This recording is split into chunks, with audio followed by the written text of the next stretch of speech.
So, good evening, all of you. So, today we are going to start the editorial analysis of 15th of October 2020. Okay, so today we are going to discuss the Hindu and the Indian Express editorial. The important ones, the important from your UPSC or Punjab PCS or your state PCS exam point of view. Here, and I hope you all are able to see this presentation, and am I audible to all? Yes, sir. Yes, sir. Okay, thank you. So basically, this article came in Indian Express, bypassing Parliament. So this article is basically critical of BJP government, that they are finding the ways, finding the routes to bypass the Parliament, which Mr. Modi, the Prime Minister, already said is a temple of democracy. So when in 2014 Prime Minister came for his first term as the Prime Minister, the Narendra Modi first term as a Prime Minister, he touched the stairs of the parliamentary building and said that this building, or the parliament, is basically a temple of democracy. And you know very well what is the meaning of democracy: the rule of the people, by the people, and rule for the people. So Parliament plays a very important role in a democracy, but on an average, Prime Minister spoke 3.6 times a year in a parliament. He spoke 22 times in 6 years, and that would translate into 3.6 times a year, or you can say that he spoke 4 times a year only. Just एक साल में just 3 से 4 बार वो बोले हैं. And this is in contrast to Atal Bihari Vajpayee, who spokes 77 times in 6 years. But the person like Narendra Modi, who spoke or who is known for his communication skills, especially in the public, but he did not speak in the parliament as frequently as he can. And here the Atal Bihari Vajpayee spoke 77 times, and we generally the most people or the public assume that Manmohan Singh spoke very little, but he is also known as Mohan Singh by Modi in 2012. He spoke 48 times in parliament during his period of 10 years in the office. Now Modi, basically, he said, the writers of this article said that Modi preferred to communicate directly with the people, either on the radio like Indira Gandhi did in 1970s, and via social media like US President Donald Trump is doing. But he said these two methods, that is speaking via radio, like programs like Man Ki Baat, okay, and Man Ki Baat, and via social media, these writers said that these two methods have one thing in common, that they reflect a preference for one way messaging. कि radio पे जब कोई बात करता है या social media पे जो कोई बात करता है, there are not the point of contradiction, there are very less questions that a person has to answer. ठीक है, so this is kind of a one way communication, and the writers said by not providing the answers in the parliament is kind of weakening the temple of democracy. So by definition parliament is a crucible of criticism, the deliberation and even consensus making. Okay, crucible where many things come together. It is the institution which is known for the criticism of the negative forces, because in parliament from each constituency a member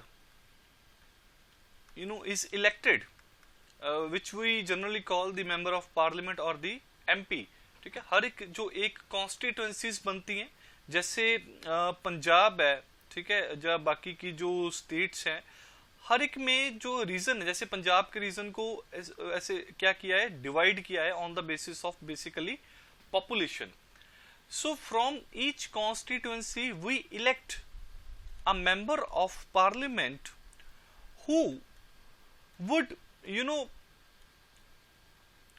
provide the required feedback to the government regarding our constituency, and they will criticize the bad policies of the government, and this is the parliamentary form of government. In India there exists parliamentary form of government.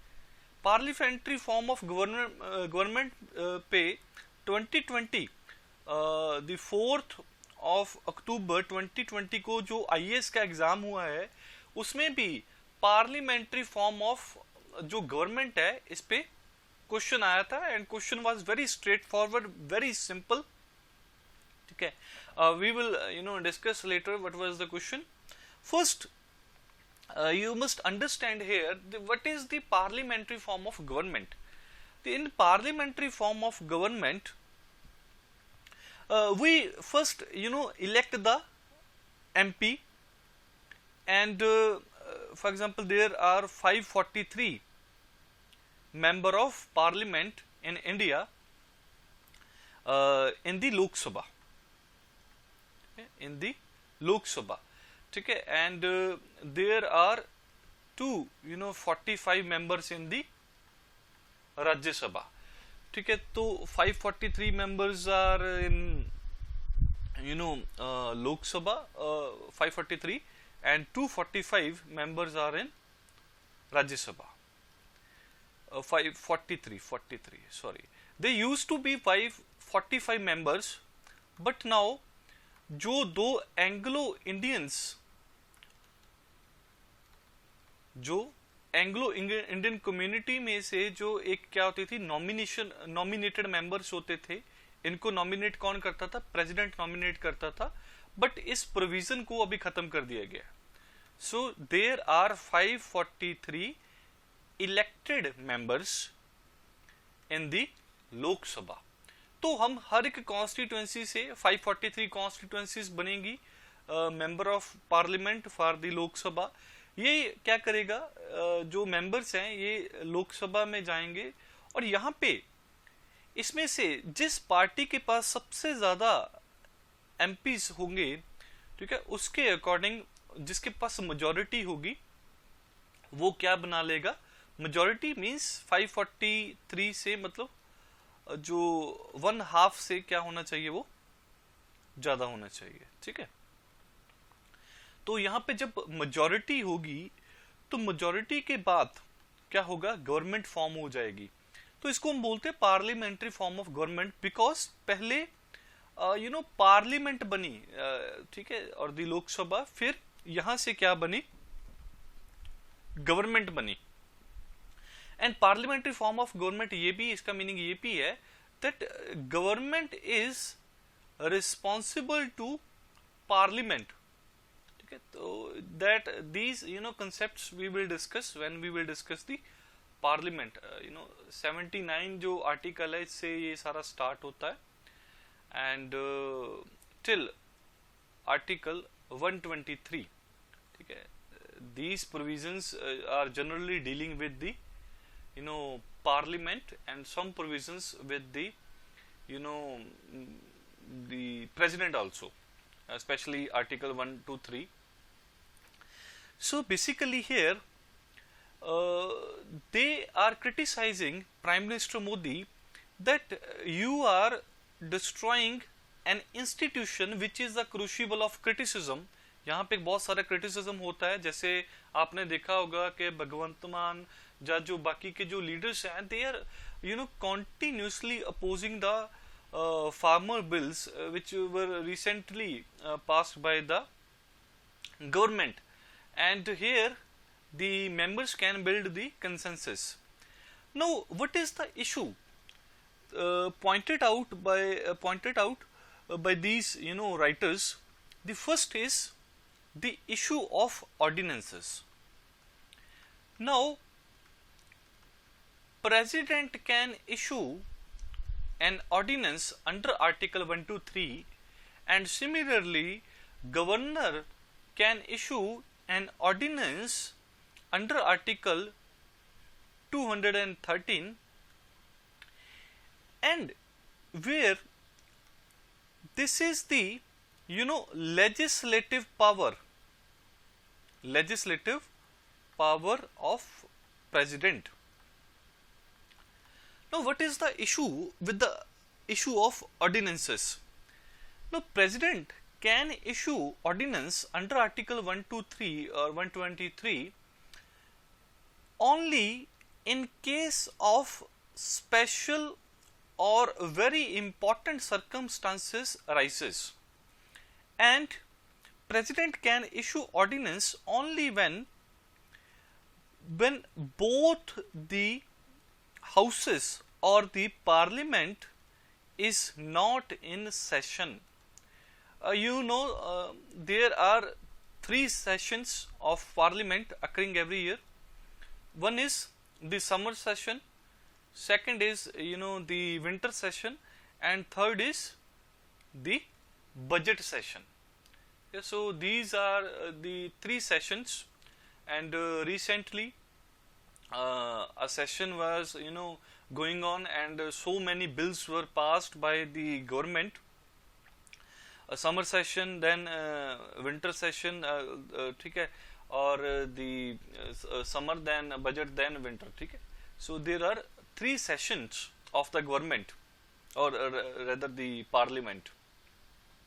So if parliament is not in session and there is a special need to pass a piece of legislation, now legislation is the work of parliament. Parliament can pass the bills, but if parliament is not available or the parliament is not in the session, then president can issue ordinance. Now ordinance has the same power. Ordinance का मतलब क्या है? एक piece of legislation है, ठीक है, इस पे प्रेसिडेंट के साइन होंगे, और इसमें ऐसा कोई प्रोसीजर नहीं फॉलो करना पड़ता, कोई ऐसा कोई बड़ा कोई प्रोसीजर नहीं है जैसा कि पार्लियामेंट में करना पड़ता है, ठीक है। पार्लियामेंट में प्रॉपर प्रोसीजर दिया गया है, ठीक है, कि किस बिल को कैसे पास करना है, मनी बिल को कैसे पास करना है, जो नॉर्मल जो ऑर्डिनरी बिल को कैसे पास करना है, कॉन्स्टिट्यूशनल बिल को कैसे पास करना है। But president can not use the ordinance to make amendment in the constitution. This is very important point. President cannot use or issue ordinance to make amendment in the constitution. and for other purposes, yes, president can issue ordinances. No, president can issue ordinance on the advice of cabinet headed by the prime minister. तो जब cabinet इनको बोलती है president को कि आप एक ordinance issue करो, तो प्रेसिडेंट ऑर्डिनेंस इशू कर देते हैं, and this ordinance has the same power, ठीक है, और is on the same footing as bill pass by parliament. जो अगर ऑर्डिनेंस प्रेसिडेंट ने पास कर दिया, जब वही बिल पार्लियामेंट ने पास कर दिया, then there is no difference at all, ठीक है. बट अभी इस प्रोविजन का बहुत ज्यादा मिसयूज हो रहा है. क्यों, कैसे? इसका मिसयूज ऐसे हो रहा है कि ना तो ये कोई बिल है या पीस ऑफ लेजिस्लेशन है, ना तो ये लोकसभा में जा रही है, ना राज्यसभा में जा रही है, ये तो डायरेक्टली गवर्नमेंट इशू कर रही है, ठीक है. और यहां पे एज सच किसी तरह की कोई डेलिब्रेशन, कोई कंसेंसस बिल्डिंग, कोई क्रिटिसिज्म नहीं हो रहा, ठीक है. तो गवर्नमेंट अपने अकॉर्डिंग सारा काम कर रही है और इसको किसी भी तरह की कोई हिंड्रेंस नहीं मिल रही, किसी तरह की कोई ऑपोजिशन नहीं मिल रही. सो ये कॉन्टिन्यूसली इसको क्या कर रहे हैं, यूज कर रहे हैं. And during the time of Manmohan Singh there used to be 6 ordinances a year. एक साल में 6 ऑर्डिनेंसेस पास होते थे, but this number has almost reach 11, ठीक है, और ऑलमोस्ट डबल हो गए हैं in the tenure of Modi, ठीक है. मोदी के टाइम पे 11 ऑर्डिनेंसेस पास हो रहे हैं एक साल में. So clearly this seizing the place of Lok Sabha and Rajya Sabha for the debates. और यहाँ पे एक चीज मैं आपको और बता देता हूं, this we will discuss in the lecture also, that एक ऑर्डिनेंस को जब पास कर दिया और सपोज करो उसके बाद समर सेशन आ गया, जब विंटर सेशन आ गया, ठीक है, तो सेशन के दौरान अगर लोकसभा प्लस राज्यसभा इस ऑर्डिनेंस को विद इन 6 वीक पास करते हैं तो ये वैलिड रहेगा. अगर विद इन 6 वीक्स इसको वो पास नहीं करते, then it would become null and void, it would have no impact, ठीक है. तो इसका कोई भी इम्पैक्ट नहीं रहेगा, ये फोर्स में नहीं रहेगा. And president can withdraw the ordinance at any time. He can withdraw the ordinance on the advice of cabinet, ठीक है. President here is just the name. he has to do everything. For example, the issue of ordinance or the withdrawal of the ordinance only on the advice of the cabinet or the council of ministers, ठीक है. So this is the case. But the repromulgation of ordinances, repromulgation क्या होता है कि एक ही ordinance को बार बार री issue करना, repromulgate करना. So Supreme Court in DC Vadwa case versus State of Bihar, Supreme Court held that repromulgation of ordinance is unconstitutional because you are bypassing here the parliament. But the practice is still going on. They are finding the loopholes in the approval process. So this was the first case raised by the writers of this article, issue of ordinances, that ordinances जो पास करना का जो average number है वो increase हो गया है. And उन्होंने ये भी बोला कि this is basically resorted when a party when the government was formed in coalition समझते हो कि 2-3 parties come together and form the government. When there is coalition government or the government is in minority, कि खुद के पास seats ना हो और बाकियों की सपोर्ट लेनी पड़े, कोलिशन वाली ही बात होगी यहाँ पे कि किसी और पार्टी की सपोर्ट लेनी पड़े। बट यहाँ पे उन्होंने ये चीज पॉइंट अराइज किया कि बीजेपी के पास तो ऑलरेडी लोकसभा में तो सीट्स हैं ही ना। बट यस, ये क्यों इशू करते हैं? Because they don't have the seats in Rajya Sabha और they don't have the majority, they don't have the majority in the Rajya Sabha, but they have a clear cut majority in the Lok Sabha. So this was the first point, that is the issue of ordinances.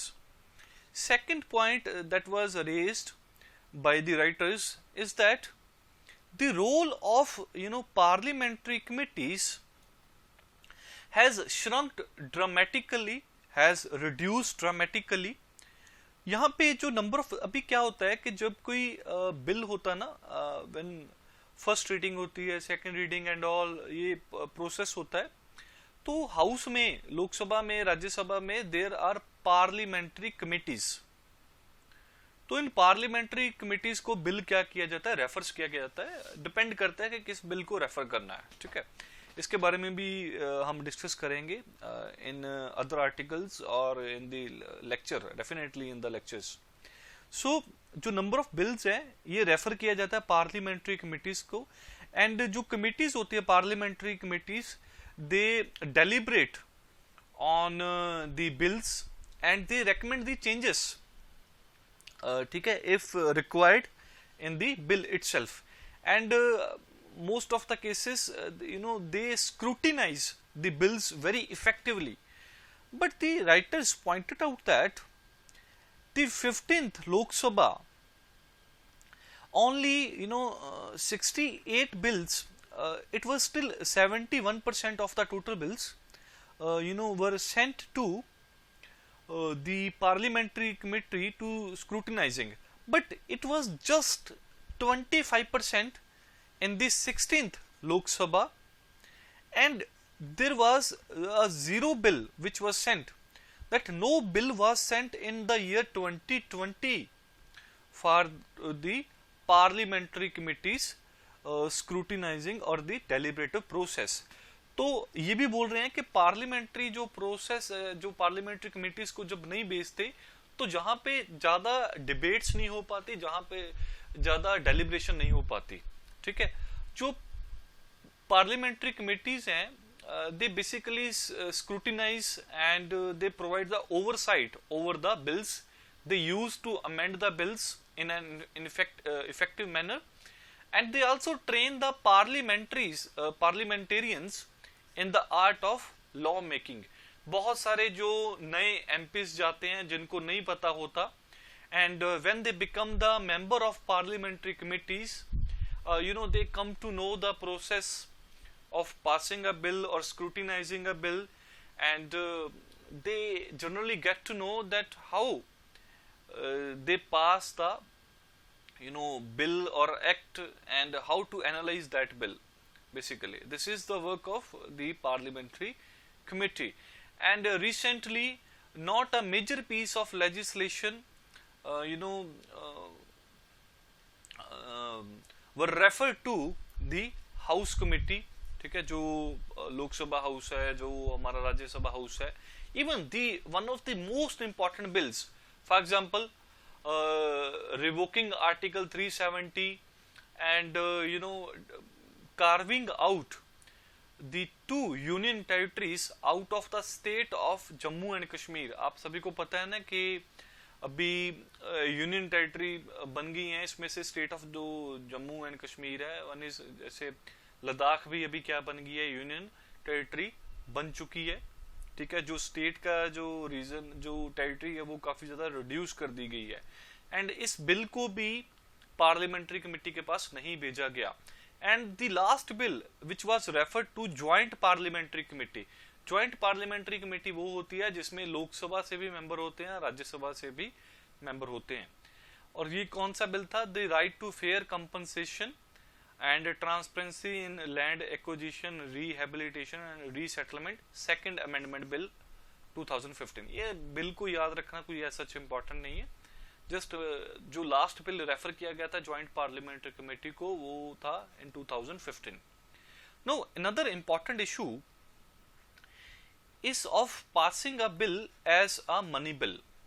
There is article 110 which provides for the definition of money bill. इसमें definition provide की गई है कि money bill क्या होगा. ठीक है, यहाँ पे मनी बिल वो बिल होगा अंडर आर्टिकल 110 जिसमें बात होगी टैक्सेशन की. ऑब्वियसली मनी बिल से आपको पता चल रहा है मनी की बात हो रही है. अगर कोई कंसोलिडेटेड फंड ऑफ इंडिया है, अगर उसमें से कोई एप्रोप्रिएशन हो रही है, पैसा निकाला जा रहा है कोई टैक्सेशन का, तो ये मनी बिल है. But government passed Aadhaar bill as money bill. And why so the Aadhaar bill was declared as money bill and passed by the parliament? Because जो आर्टिकल 109 है उसमें इसका प्रोसीजर दिया गया है भी कैसे कैसे ये पास होगा. यहाँ पे सबसे बड़ा इशू क्या है? इशू ये है कि मनी बिल को सिर्फ और सिर्फ लोकसभा पास करती है और राज्यसभा को ये बिल जाता तो जरूर है, ठीक है, बट ये इसमें कोई अमेंडमेंट नहीं कर सकती. राज्यसभा कोई भी अमेंडमेंट नहीं कर सकती. And they will just discuss and they can provide the feedback और द रिकमेंडेशन. ये प्रोवाइड करते हैं कि ये इसमें चेंजेस करो, ये करो, ठीक है. बट राज्यसभा जो लोकसभा है इसने कोई भी अमेंडमेंट इसकी नहीं मानी. और अगर राज्यसभा फिर भी अप्रूव करे ना करे तो विद इन 14 डेज ये अज्यूम कर लिया जाता है कि राज्यसभा ने ये बिल पास कर दिया. और लोकसभा ने तो ऑब्वियसली ये पास किया ही है, क्योंकि जो मनी बिल होता है it can originate only in Lok Sabha. ये राज्यसभा में ओरिजिनेट भी नहीं हो सकता. राज्यसभा इसमें ऐसा कोई अमेंडमेंट भी नहीं कर सकती. अमेंडमेंट प्रपोज जरूर कर सकती है, ठीक है. और यहाँ पे इसको कौन बताएगा कि ये कोई बिल मनी बिल है या नहीं बिल है? ये बताएगा स्पीकर ऑफ लोकसभा. और स्पीकर ऑफ लोकसभा किसका पर्सन होता है? ऑब्वियसली हर बार ये पर्सन होता है जो रूलिंग पार्टी होती है, ठीक है, क्योंकि इसके पास ज्यादा सीट्स होती हैं, नंबर ऑफ एमपीज ज्यादा होते हैं, तो ये अपना पर्सन क्या इलेक्ट करते हैं? स्पीकर. और स्पीकर इनका बंदा है और इन्होंने किसी बिल को डिक्लेयर कर दिया that this is the money bill. और मनी बिल अभी बीजेपी गवर्नमेंट की मेजोरिटी किसमें है? लोकसभा में. और राज्यसभा में इनकी मेजोरिटी नहीं है, तो इनको टेंशन लेने की जरूरत ही नहीं है. इन्होंने आधार बिल को बता दिया मनी बिल स्पीकर से बोल के और लोकसभा में पास कर दिया. राज्यसभा में तो ऑब्वियसली पास हो ही जाएगा विद इन 14 डेज. तो इस वजह से इसके बाद इसको प्रेसिडेंट की क्या मिल गई? असेंट मिल गई, ठीक है. और प्रेसिडेंट की जब असेंट मिल गई तो ये आधार जो बिल था ये क्या बन गया? आधार एक्ट बन गया, ठीक है. सो दिस इज द केस. तो ये भी क्या है? This is also bypassing of the parliamentary process. यहां पे राज्यसभा को क्या कर दिया? बाईपास कर दिया. तो this is kind of misuse on the part of the government. Even Supreme Court में भी केस गया था, but Supreme Court cannot do much in the parliamentary process as per the provisions of Indian Constitution. So तीसरा issue इन्होंने point out किया that there is very little debate for the ordinary bill.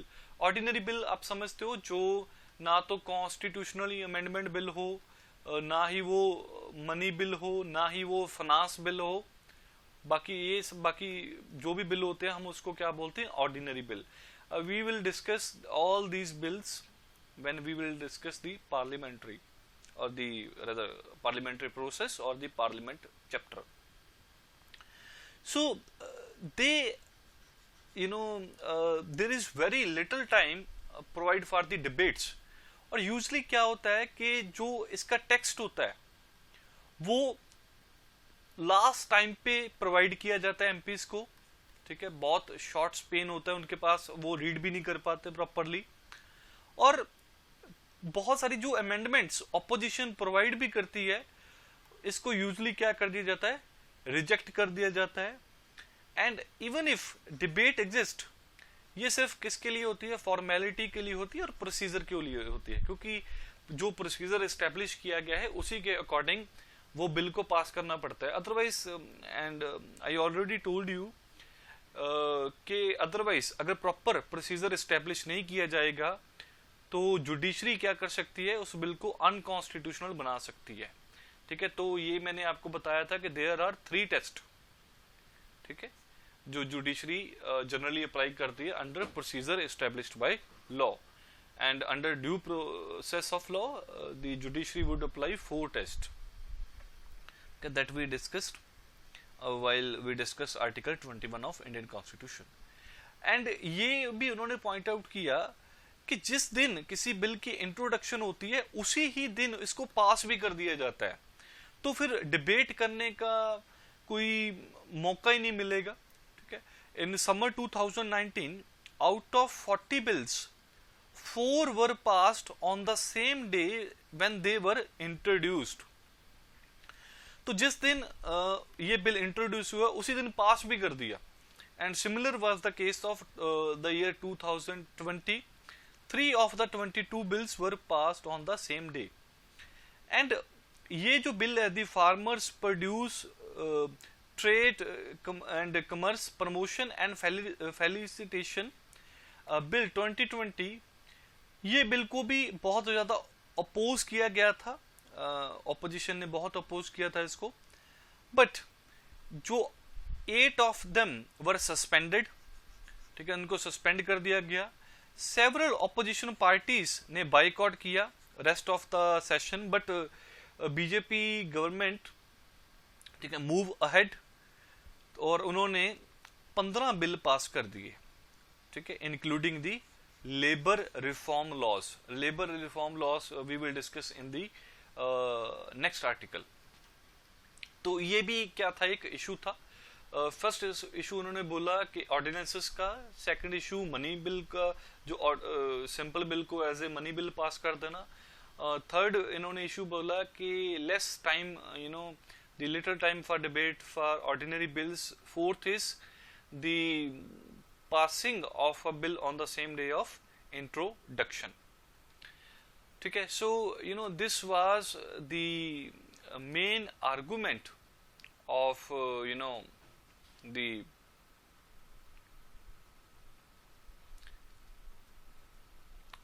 Writers, ठीक है, कि ये चीजें अभी हो रही है।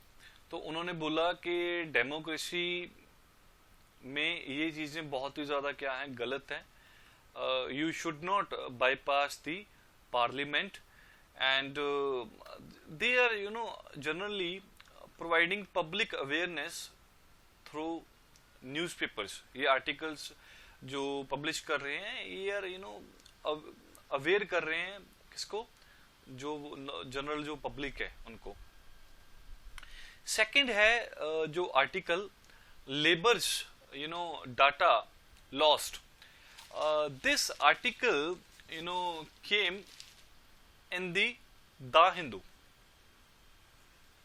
So basically in this article the writer said the government passed 3 codes। First is code on social security, second code on occupational safety, health and working conditions, and code on industrial policies। So basically by the name you can identify these are the labor laws। One is on the social security of the workers, second is occupational safety, कि वहाँ पे जहाँ पे ये काम कर रहे हैं वहाँ पे कैसी सेफ्टी है, कैसी कंडीशन, वहाँ की वर्किंग कंडीशन कैसी है, और वर्कर्स की हेल्थ कैसी है। एंड इंडस्ट्रियल रिलेशन, के वर्कर्स और इंडस्ट्री के बीच में रिलेशन कैसा होना चाहिए, and if there is any kind of dispute then how they will solve the issue। So last month these, you know, above mentioned bill or the codes were passed in the parliament, but with very little debate. ठीक है, with little debate, and this was the same issue which was raised in the previous article. And in the year 2019, in the month of August, code on wages was also passed. So basically 40 labor laws were subsumed into these 4 codes. Okay. Now, which is the ministry responsible? The Ministry of Labor and Employment. And this ministry in its statement said the objective of these 4 codes is to improve the working conditions and the quality of life of the workers. कैसे करेंगे वो?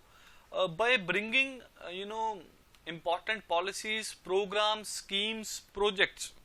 ठीक है, और उसके बाद जब ये पॉलिसीज, प्रोग्राम, स्कीम्स लेके आएंगे, उनका ऑब्जेक्टिव होगा to provide the social security, regulating the conditions of work, the improving the occupational health and safety of workers, and eliminating child labor in the hazardous occupations and processes. So basically they said we are strengthening the enforcement of labor laws, and we will promote the skill development and employment services. So this is said by the Ministry of Labor and Employment. So the issue raised by the writer is that first of all, the ministry do not have the labor data. ठीक है, and in 2017's economic survey provided the economic survey of 2017 provided the data that there are 50 crore informal workers working in India. Meaning, informal workers means the workers those are in informal sector. Informal sector. Informal sector means the sector where there is not any kind of benefits like the TA, the DA, or the any kind of social cover.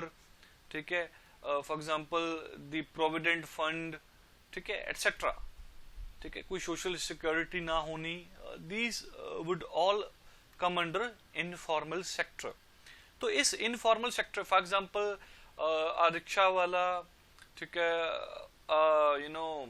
a vendor, ठीक है, यो ready वाले, ये सारे मतलब किस में आएंगे? Informal workers हैं. या फिर कोई इनफॉर्मल कोई इंडस्ट्री है, कोई 5-10 पीपल जो आर वर्किंग, ठीक है. तो ये 50 करोड़ जो हमारे इनफॉर्मल वर्कर्स हैं इंडिया में, ये 2017 का है. वो इनफॉर्मल वर्कर्स और भी ज्यादा क्या होंगे इंक्रीज होंगे during the period of 3 years. ठीक है, क्योंकि बहुत सारे फॉर्मल सेक्टर में से भी इनफॉर्मल सेक्टर में भी मूव कर रहे हैं. तो and they contribute to 50% of the GDP, कि 50% जो जीडीपी है ये इनफॉर्मल वर्कर्स जनरेट कर रहे हैं. और इन 50 करोड़ जो इनफॉर्मल वर्कर्स हैं, 14 करोड़ आर माइग्रेंट्स. ठीक है, ये माइग्रेंट्स हैं. ये माइग्रेशन क्या हो सकती है? इंटर स्टेट माइग्रेशन भी हो सकती है, inter state, and this can also be intra state migration. Inter state means from one state to another. Here we can see the migration within the state, for example from one district to another district, or from one village to another village. This is known as intra-state migration. And जो 14 करोड़ ये migrants हैं, half of them 7 crore are interstate workers. ठीक है, ये कितने हैं? 7 करोड़. और यहाँ पे भी कितने हैं? 7 करोड़ जो माइग्रेशन है. तो यहाँ पे वो ये चीज बोल रहे हैं कि ये कंट्रीब्यूट करते हैं about 6% of the GDP. It is also a huge number. So यहाँ पे वो बोल रहे हैं कि जो मेजॉरिटी है इंटरस्टेट जो लेबरर्स की, ठीक है, they are self employed. Self employed मतलब अपनी कोई किसी ने शॉप की है, अपनी किसी ने रेडी लगा रखी है, या कोई रिक्शा चला रहा है, सेल्फ एम्प्लॉयड है ये, ठीक है, किसी के अंडर जल्दी काम नहीं कर रहे, और generally involve in casual labour, ठीक है, जैसे कोई दिहाड़ी कर रहा है, ये सारी किस में आएगी, कैजुअल लेबर में आएगी. So they had very limited opportunity for skill building and for the increase of wages. Obviously जो कैजुअल लेबर है इनकी जल्दी ना तो कोई सैलरी इंक्रीज होती है, ना ही इनकी कोई स्किल बिल्डिंग होती है, ठीक है. And you know the scenario, the present scenario, ठीक है. यहाँ पे तो जो इंजीनियरिंग कर रहे हैं, जो टेक्निकल फील्ड में या प्रोफेशनल कोर्सेज कर रहे हैं, उनकी नहीं कोई स्किल डेवलपमेंट हो रही, तो इनकी स्किल डेवलपमेंट कहाँ से होगी, ठीक है. So despite the threat of automation, artificial intelligence आ रही है, मशीन लर्निंग आ रही है, बिग डेटा आ रहा है, एंड द मैकेनाइजेशन, जो लेबर मिनिस्ट्री है, they are focusing for the skill development of formal sector and informal sector पे कोई भी फोकस नहीं कर रहा. तो ये आर्गुमेंट इस जो राइटर ने यहाँ पे प्रोवाइड किया है. So there is urgent need for the better access of capabilities, जो कैपेसिटी बिल्डिंग है, ठीक है, वो करने की जरूरत है इनफॉर्मल सेक्टर में, and improve the skill of the informal sector as well.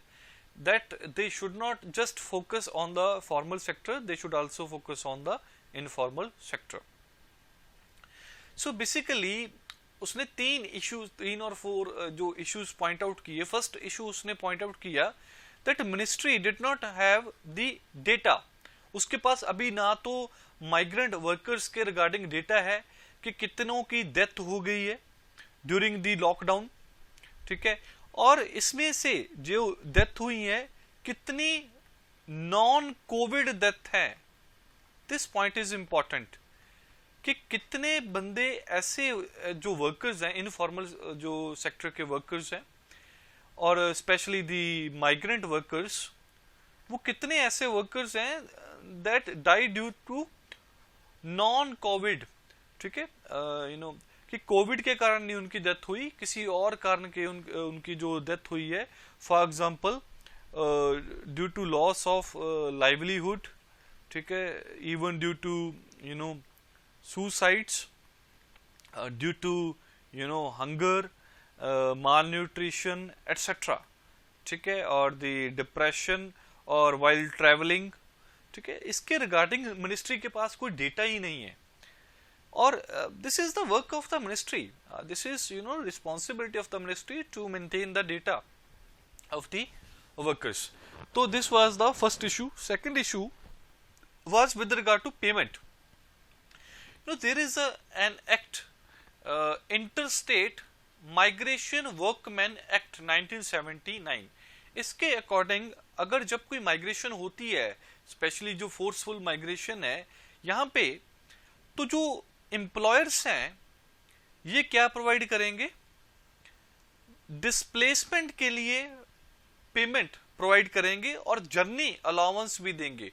कि यहाँ पे जैसे अगर कोई बंदा पंजाब में काम कर रहा है और उसको कोविड-19 के दौरान बिहार या यूपी जाना पड़ रहा है, तो यहाँ पे उसके लिए जो अलाउंस है, खर्चा, ट्रैवलिंग अलाउंस और जर्नी अलाउंस, वो कौन प्रोवाइड करेगा, एम्प्लॉयर प्रोवाइड करेगा, और उसकी जो डिस्प्लेसमेंट हुई है उसका खर्चा भी देगा वो, ठीक है, कंपनसेट करेगा.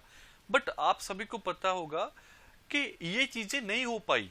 और इवन जो सेंट्रल गवर्नमेंट है उसने भी जो मनरेगा आप समझते हो ना, Mahatma Gandhi national rural employment guarantee act, तो ये जो नरेगा की स्कीम है, इसमें क्या था, रूरल जो स्पेशली इनफॉर्मल सेक्टर में है, ठीक है, रूरल जो वर्कर्स हैं उनको एम्प्लॉयमेंट की गारंटी मिलती थी. रूरल एम्प्लॉयमेंट गारंटी एक्ट, एक एक्ट पास हुआ था, उसमें 100 डेज की गारंटी मिलती थी वर्कर को. बट यहाँ पे वो काम तो कर रहे हैं बट गवर्नमेंट उनको पैसा ही नहीं प्रोवाइड कर रही, ठीक है, बहुत सारे इश्यूज क्रिएट कर रही है, डिले कर रही है, ठीक है। तो ये इशू रेज किया with regard to workers. Third उसने इशू ये भी रेज किया, when these codes were passed by the government और the parliament, Indian labour conference, one of the institution associated with the Ministry of Labor and Employment was not consulted। Indian labour conference को consult ही नहीं किया गया। And ILC last met in 2015। कि labour इतना important, जो workers हैं इतने इंपॉर्टेंट है हमारी कंट्री में, 50 करोड़ के 50-60 करोड़ हमारे वर्कर्स हैं, और जो body premier body apex body है उसको कंसल्ट ही नहीं कर रहे और उसकी कोई मीटिंग भी नहीं हो रही। तो ये इशू भी रेज किया गया इसमें। तो issues with regard to informal sector and impact on the country, कि इनफॉर्मल सेक्टर में क्या इशू है और इम्पैक्ट क्या है कंट्री में।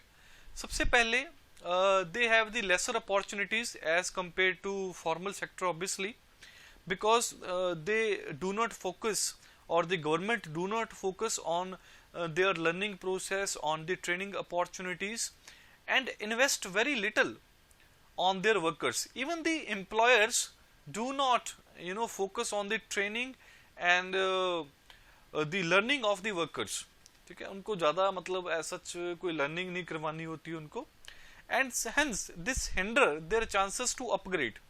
जब तक स्किल इंप्रूवमेंट नहीं होगी, लर्निंग नहीं बढ़ेगी, तो उनकी जो वेज है वो भी इंक्रीज नहीं होगी, ठीक है। And second here point which was raised by the writer is the compounded inequality. वो यहाँ पे बोल रहा है कि जब तक इनकी कोई स्किल इंप्रूवमेंट नहीं होगी, ट्रेनिंग अपॉर्चुनिटी इनको नहीं मिलेगी, तो जो पुअर फैमिलीज हैं, यहाँ पे क्या होता है कि इवन के बच्चों को भी ड्रॉप आउट करवा दिया जाता है फ्रॉम एजुकेशन, स्कूल से ड्रॉप आउट कर लेते हैं टू सपोर्ट देयर फैमिलीज। तो यहाँ पे क्या होता है, जो इनको अपॉर्चुनिटी मिलनी थी बच्चों को भी, वो भी नहीं मिल पाई, और ये जो इनइक्वालिटी थी ये क्या होगी, कंपाउंडेड बन गई। आपको पता ना, सिंपल इंटरेस्ट होती है, कंपाउंडेड इंटरेस्ट होती है, ठीक है। ऑब्वियसली आपको पता होगा सिंपल इंटरेस्ट जो कम होती है कंपाउंडेड इंटरेस्ट से, ठीक है। इंटरेस्ट के ऊपर इंटरेस्ट लगती रहती है कंपाउंडेड में, वो चीज भी हम सिंपल लेमैन लैंग्वेज में बता सकते हैं आपको। बट यहाँ पे वही चीज बोल रहे हैं कि पहले तो ऑलरेडी रिच और पुअर में इनइक्वालिटी है, अभी इनके बच्चे भी अगर पढ़ेंगे नहीं, कोई स्किल इंप्रूवमेंट नहीं करेंगे, तो ये भी आगे जाके क्या होंगे, गरीब होंगे, और भी ज्यादा इनइक्वालिटी इंक्रीज हो रही है। Third issue is of the healthy workforce. अभी हेल्थी वर्कफोर्स बहुत ही जरूरी है। जैसे countries like Japan, China, their workforce is very healthy, ठीक है, स्पेशली ऑफ जापान। अगर कोई पर्सन हेल्थी है, ऑब्वियसली जो पर्सन हेल्थी होगा उसकी जो लेवल ऑफ प्रोडक्टिविटी होगी वो बहुत ही ज्यादा होगी, ठीक है। This would imply into higher levels of productivity. So अगर प्रोडक्टिविटी कम होगी, अगर कोई बंदा हेल्थी नहीं है और उसकी प्रोडक्टिविटी कम है, so he stands to lose his job also. So this is very important. Healthy workforce होना बहुत इंपॉर्टेंट है, and government is not focusing on the health care facilities और the working conditions of the informal workers. So this was the case. Now, one thing important here also is with regard to labor. Now, labor as a item is placed in concurrent list. I already told you there are three lists. One is union list, second is state list, and third is concurrent list. On concurrent list, union government or the parliament, ठीक है, और the state legislature can make laws, ठीक है। so basically labour पे state भी law बना सकती है एंड पार्लियामेंट भी बना सकती है। तो यहाँ पे ये जो आर्टिकल लिखा गया है, enslavement by law, this came in Indian express.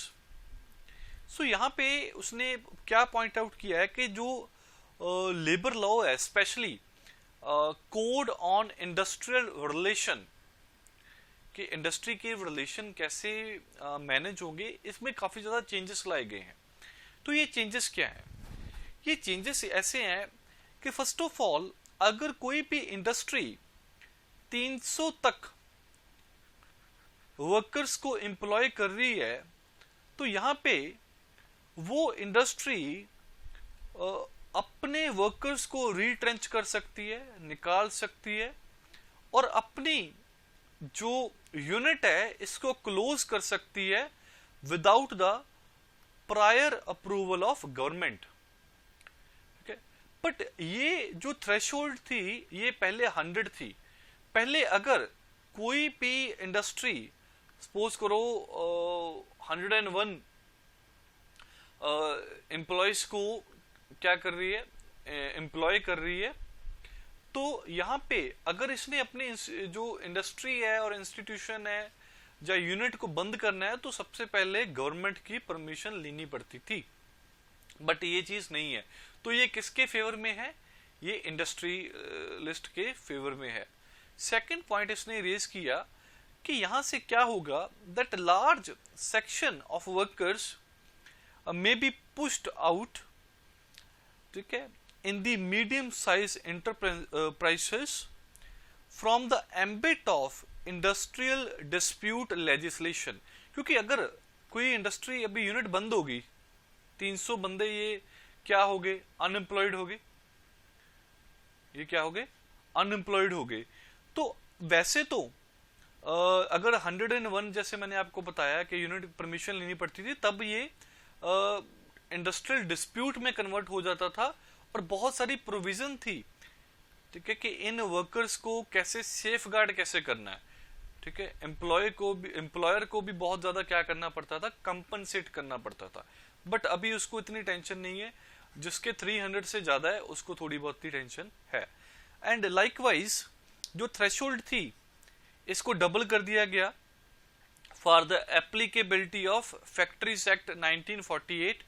पहले वो थ्रेशोल्ड 10 थी, अभी थ्रेशोल्ड कितनी है, 20 कर दी, ठीक है, 20 वो कर दी जहां पे इलेक्ट्रिसिटी है, ठीक है, और यहां पे इलेक्ट्रिसिटी नहीं है वहां पे 40 वर्कर्स की थ्रेशोल्ड कर दी। पहले वो कितनी थी, 20 थी। तो आपको जस्ट यही याद रखना है यहाँ पे कि जो थ्रेशोल्ड है वो इंक्रीज कर दी गई है। तो ठीक है, अगर ये ऐसे भी रिमेंबर रख सकते हो, then it is fine. Even the threshold specified in industrial employment standing order 1946 act, इसमें भी इंक्रीज कर दी गई है। At least 100 workers were mandated to formally define employment condition. अभी ये कितनी कर दी है, 300। पहले क्या होता था कि अगर कोई इंडस्ट्री 100 वर्कर्स को एम्प्लॉय करती है, तो उसको बताना पड़ता था फॉर्मली कि यहाँ पे एम्प्लॉयमेंट जो कंडीशंस हैं वो कैसी होंगी, सारा कुछ मतलब रिकॉर्ड रखना पड़ता था, इंस्पेक्शन होती थी ये वो। बट यहाँ पे अभी वो 100 वाले को कर दिया 300। तो अभी 100 वाले को मैंडेटरी नहीं है कि वो अपनी एम्प्लॉयमेंट कंडीशन को फॉर्मली डिक्लेयर करे। सेकंड, जो यहाँ पे उसने कोड की बात की है, occupational safety health and working condition code, यहाँ पे भी जो थ्रेशोल्ड है उसको इंक्रीज कर दिया गया फ्रॉम 20 टू 50 वाला, ठीक है। और उन्होंने ये भी बोला कि यहाँ पे जो बल्क ऑफ जो अमेंडमेंट्स की गई हैं इन कोड्स में, यहाँ पे इन्होंने इंट्रोड्यूस किया है self certification of employers compliance, कि अगर एम्प्लॉयर खुद सेल्फ सर्टिफिकेशन दे दिया, उसने सेल्फ सर्टिफिकेट दे दिया कि मैं कंप्लाई कर रहा हूं लेबर लॉज के साथ इन स्मॉल एंड माइक्रो जो इंडस्ट्रियल एस्टेब्लिशमेंट है, एसएमई जो एसएमईज, ठीक है। तो यहाँ पे इनको बहुत सारी क्या मिली है, एग्जेम्पशंस मिली है। तो ये क्या है, लॉस है वर्कर्स के लिए। तो इशू यहाँ पे क्या है, इशूज ने बोला कि एक तो बहुत ज्यादा डीरेगुलेशन हो गई है, दूसरा अभी स्टेट थोड़ा सा बाहर हो गई है क्योंकि वो इंटरफेयर नहीं कर रही ज्यादा। तो ये रिलेशन किसके बीच में अभी ज्यादातर है, लेबर और कैपिटलिज्म में। तो उसने ये भी बोला कि ये सिचुएशन क्रिएट होगी लाइक बिफोर 1947, ठीक है, जब कॉलोनियल गवर्नमेंट थी, तब कॉलोनियल जो गवर्नमेंट थी और ब्रिटिश राज था, ये भी बहुत सारी डीरेगुलेशन करते थे, ये कम इंटरफेयर करते थे, ठीक है, लेबर को उसी के हाल पे छोड़ दिया जाता था। तो बट यहाँ पे उसने बोला कि this should be a tripartite industrial relation, कि इसमें स्टेट, ठीक है, एम्प्लॉयर और एम्प्लॉय होने चाहिए, ठीक है, और द स्टेट, लेबर और कैपिटलिस्ट, ठीक है, इनका रिलेशन ही अच्छा होता है।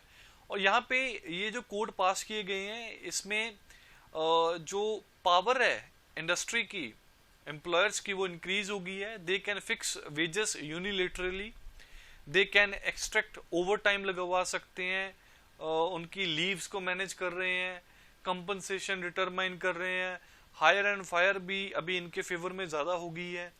सो जो लेबर इंस्पेक्शन है वो भी सेल्फ सर्टिफिकेशन मेथड में ज्यादातर हो गई है, और थर्ड पार्टी इंस्पेक्शन भी कौन करवाएगा, एम्प्लॉयर ही करवाएगा। अगर वही इंस्पेक्शन करवा रहा है तो ऑब्वियसली उसके फेवर में ही होगी।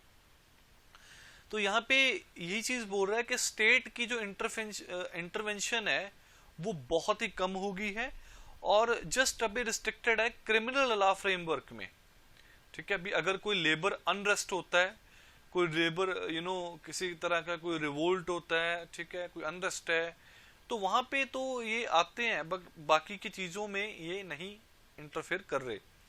सो दिस विल लीड टू, इसका इम्पैक्ट क्या होगा, बहुत सारे जो पीरियोडिक अनएम्प्लॉयमेंट होगी, क्योंकि जो हायर स्किल्ड वर्कर्स हैं इनको भी अभी निकाल दिया जाएगा बहुत जो इंडस्ट्रीज में से। पीरियोडिक अनएम्प्लॉयमेंट कैसे होगी, जैसे सपोज करो कोई इंडस्ट्री है, वहां पे 3 महीने काम होता है, बाद में 3 महीने वो सेल वगैरह करते हैं, ठीक है। तो यहाँ पे उनको जो हाईली स्किल्ड जो वर्कर्स हैं उनकी जरूरत नहीं होगी, तो इनको निकाल देंगे। तो ये क्या बन गई, पीरियोडिक अनएम्प्लॉयमेंट, कि एक पीरियड पे पीरियोडिक एम्प्लॉयमेंट है और यहाँ पे periodic unemployment, periodic employment and फिर से पीरियोडिक अनएम्प्लॉयमेंट। तो ये काफी एक बड़ा क्या है, इशू है। और ये जो वर्कर्स हैं ये कहाँ पे जाएंगे फिर, इनफॉर्मल सेक्टर में, और लो स्किल्ड वर्कर्स को रिप्लेस करेंगे। तो लो स्किल्ड वर्कर्स और इनफॉर्मल सेक्टर में भी काफी ज्यादा प्रेशर इंक्रीज होगा, इनकी सैलरी भी कम हो सकती है, ज्यादा टाइम इनको काम करना पड़ सकता है और काम भी ज्यादा होगा। सो these were the points, these were raised by the writer, ठीक है। this is also the criticism of the labor laws, ठीक है। तो एक आर्टिकल इसमें ये भी था, a weak link in the elementary education system. This is not very important article from exam point of view, but still the few points I would like to share with you people. He basically said, the writer said, there are about 12 lakh NGOs in India, and these जो 12 lakh NGOs की ये जो बात कर रहा है, ठीक है, ये कब की बात कर रहा है, जब एक सर्वे हुआ था अराउंड 2005 के नियर अबाउट। तो अभी वो बोल रहा है कि अगर आज का सिनेरियो देखें तो there are about 23 lakh NGOs in India, and out of these 12 lakh वो बोल रहा है एनजीओ कौन सी होंगी, जो एजुकेशन सर्विसेज में, ठीक है, कि एजुकेशन जो सर्विसेज है इसमें इन्वॉल्व है, स्पेशली जो पेडागोगी में, ठीक है, कि कैसे पढ़ाना चाहिए सारा, ठीक है, जो करिकुलम इम्प्रूवमेंट में बच्चों की जो क्वालिटी एजुकेशन के लिए। तो यहाँ पे ये राइटर क्या बोल रहा है कि फर्स्ट ऑफ ऑल ये जो वर्कर्स हैं, जो एनजीओस में इन्वॉल्व है, जो वॉलंटियर्स हैं, बेसिकली बहुत सारे, चलो पैसे भी लेते हैं, यहाँ पे पेड जॉब भी है बहुत लोगों की। तो ये बोल रहा है कि इनको क्या करो, एम्पावर करो, मैक्सिमम इनकी क्या होनी चाहिए, एम्पावरमेंट होनी चाहिए। और दूसरी चीज ये बोल रहा है कि इनकी एम्पावरमेंट तो होनी चाहिए, प्लस जो पेडागॉगी है और जो करिकुलम है, ठीक है, इसको भी अच्छे से इसमें भी अमेंडमेंट्स करो, ताकि जो टीचर्स को पता हो भी क्या पढ़ाना है, बच्चों को पता हो कि उन्होंने क्या पढ़ना है, ठीक है। तो इसमें इम्प्रूवमेंट करो, क्योंकि बहुत सारे वो बोल रहा था कि करिकुलम ऐसा है कि इसका कोई ऐसा सच यूटिलिटी नहीं है आगे जाके, ठीक है। और इसमें बहुत सारे और सब्जेक्ट्स हम ऐड कर सकते हैं। This is the feedback from me, for example the emotional intelligence classes, ठीक है, the teaching on ethics, morality, and how to become a happy person, happy and healthy person, instead of just a wealthy person, ठीक है। so these are the feedback। तो एक उसने ये भी बोला कि जैसे बहुत सारी अभी आपको पता है कि नेशनल एजुकेशन पॉलिसी आई है 2020, तो इसको बोल रहा है कि वो जो बाकी के फ्रेमवर्क्स हैं, ठीक है, उनके साथ भी क्या करो, इंटीग्रेट करो, और किसी भी तरह की कोई इनकंसिस्टेंसी नहीं होनी चाहिए। सभी डॉक्यूमेंट्स क्या होने चाहिए, एक दूसरे के कंसिस्टेंट होने चाहिए। और पेडागोगी को चेंज करो, करिकुलम को चेंज करो, टीचर्स को मोटिवेट करो, स्टूडेंट्स को मोटिवेट करो, ठीक है, फॉर द इनोवेशन, ठीक है, कि इनोवेशन लेके आओ इसमें, एंड टीम वर्क लेके आओ, लॉजिकल रीजनिंग लेके आओ, वोकेशनल जो ट्रेनिंग है, जो वोकेशनल जो एक्सपोजर है, वो लेके आओ इसमें। तो ये सारे पॉइंट्स उसने मतलब एज सच क्या किए हैं, रेज किए हैं। So there are not many technical points that you have to remember. These things are already there in your mind, ठीक है। So this is sufficient for today, and remaining articles, there are 2 articles more that we will discuss on tomorrow or on Wednesday, ठीक है। If you have any doubt, then you can clarify.